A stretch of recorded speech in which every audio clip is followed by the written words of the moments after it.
Parlons des transformations totales ou non totales. Pour déterminer si une réaction est totale ou non, il faut comparer l'avancement final à l'avancement maximal qu'on peut atteindre. Si c'est pareil, on trouve que xf vaut xmax, alors on dira que la transformation est totale. Si on trouve que le x final est plus petit que le xmax qu'on aura calculé, alors la réaction sera non totale. Une fois qu'on a déterminé si la réaction est totale, on peut très bien calculer les autres quantités de matière. C'est ce qu'on fait dans cet exemple-là.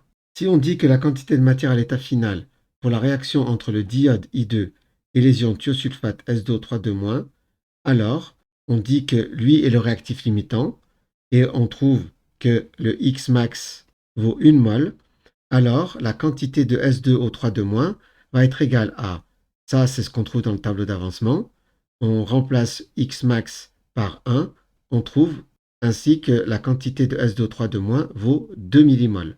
Alors ici c'est des millimoles, si on regarde l'exemple qui est là. La quantité de I-, c'est 2Xmax, comme Xmax vaut 1 millimole, alors ça vaut 2 millimoles. Et enfin, S4O6 vaut 1 fois Xmax, c'est-à-dire ça, 1 millimole. Alors on peut avoir une autre situation qu'on va étudier maintenant. On étudie toujours la même réaction, mais cette fois-ci, on va vous demander est-ce que la réaction est totale ou non. Alors, on va vous donner ou vous faire calculer, par exemple, le X final.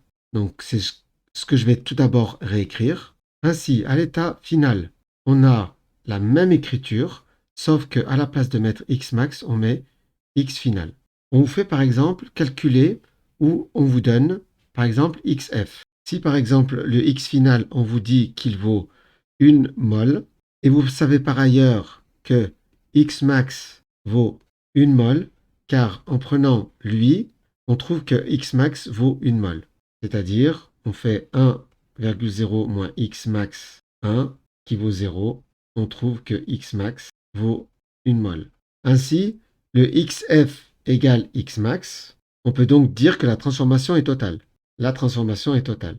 Maintenant, si on vous donne ou on vous fait calculer un autre X tel que par exemple X final vaut 0,7 mol par exemple, on a toujours notre Xmax 1 qui vaut 1 mol.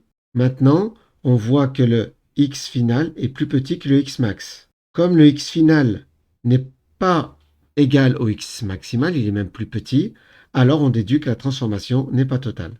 La transformation n'est pas totale. Voilà, j'espère que cette vidéo t'a plu. N'hésite pas à mettre un pouce vers le haut pour m'encourager à poursuivre, à t'abonner si ce n'est pas déjà fait, à activer la cloche pour être informé des nouvelles vidéos et n'hésite pas à partager cette vidéo avec le maximum de gens. Allez, bon courage!